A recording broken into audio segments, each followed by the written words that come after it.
बंड्या, मी तुला जे काम सांगितलं होतं ते झालं काय? कोणतं काम आई? माझ्या काय ध्यानात नाही गड्या. होय काय, सोबत्यांसोबत हुडकायला बरं ध्यानात राहते तुला. कुठं ओळखलो आई? दिवसभरचा घरात काय मी. एक आवाज बाहेरून आला की राजकुमार पाहिले हुडकायला. मग ते जेवत असू दे की लोळत असू दे, हे दोनच काम तर येते आपल्याला, खायचं आणि लोळायचं. हे बघ बरं आई, तू मला काय बी बोलू राहिली आता. माझं खाणं पिणं काऊन काढते तू? खाणं पिणं काढायचं नसते, पण काढावं लागते. जर तुम्ही अशा आळशीपणा केला ना तर मग खायला बी भेटणार नाही. ते सगळं जाऊ दे आई, पण माझ्या सोबत्यांनी काय बोलू नको. लई चांगले आहेत ते. होय काय, काय करता रे ते सुट्टी? घरातलं एक काम तुला 10 वेळा सांगावं लागतं. बरं ते सांगितलं तरी तुला ध्यानात नाही राहत. सुट्ट्यांची कामं बरी ध्यानात राहते रे तुला. आज त्याच्यासोबत अमुक ठिकाणी जायचंय, आज त्याच्यासोबत अमुक ठिकाणी जायचंय, ह्याचा बड्डे आहे, त्याचा बड्डे आहे. घरातली कामं काय ध्यानात नाही येत तुला. सांगणारच नाही आता काय काम काय काम बाकी आहे ते किती बोलून राहिली तू. एक काम ध्यानात नाही राहिलं माझं. करून देतो म्हणून राहिलो ना मी तुला. मी काही नाही म्हणून राहिलो का? होय काय, नाही जास्तच बोलून राहिला रे तू. कधी वावरात येऊन बघत नाही काय आहे काय नाही, कबांजर जमीन आहे, काय पिकते काय पिकत नाही, जरा कुठे लक्ष देत नाही. बाप बी तसा आणि पोरगा बी तसाच. फक्त पाऊस चालू होऊ दे मग दाखवते तुला. पाऊस चालू होऊ दे म्हणजे? पावसात भिजायला सांगते काय मला? पाऊस चालू होऊ दे मग मी काय तुला सोडत नसते. मग तुला ध्यानात येईल मी काय काय सांगितलं होतं रे. ध्यानात आलं हो माय माझ्या. एक काम, एवढंसं काम किती बोलली तू मले. चप्पर पाहायला लावली होती ना मला तू. बघ कसं पटकन ध्यानात आलं माया. किती हुशार आहे बघ मी. खरं बाबा लई हुशार आहे, लई लवकर ध्यानात आलं काय. बैगाई बरं झालं लवकर ध्यानात आलं माया, नाही तर मला चक्कर आली असती आता. बैगाई बरं झालं ध्यानात आलं माया, नाही तर मला वाटत होतं मला मिरगी बिरगी येते काय आता. बंड्या थांब तू, तुला काय मी आज सोडत नसते. तुही पेरणी झाली का रे? नाही ना भाऊ, कुठे काय अजून कशात काय नाही. बियाणे आणायचे आहे, त्यासाठी पैशाचं जुगाड करू लागलो.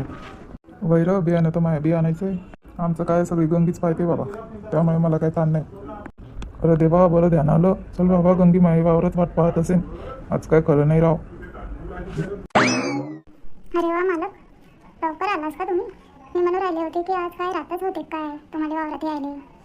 काय कामाचा नाही बाई हा माणूस. नाही हो गंगे, येतच होतो की मी. मग कसं होईल?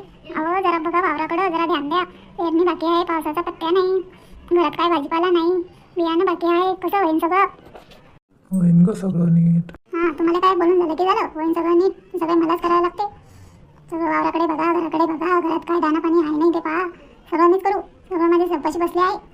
हां, बोलून झालं की झालं. सगळं होईन नीट. पण कसं होईन? कोण करेल? आहे ना गंगी, बसली गंगी सगळं नीट करायले. वावराचं बी पाहिले, घराचं बी पाहिले. वावराचं बियाणं म्हणा, घरातलं किराणा म्हणा, भाजीपाला म्हणा, सगळं आहे ना तुमची मोलकरीण करणारी. म्हणून तुम्हाला काय नाही. अगं पण तुला तर सगळी जबाबदारी पाहायची होती ना, म्हणून सगळी तुला देऊन मोकळं झालो मी. अजून मलाच बोलू राहिली तू.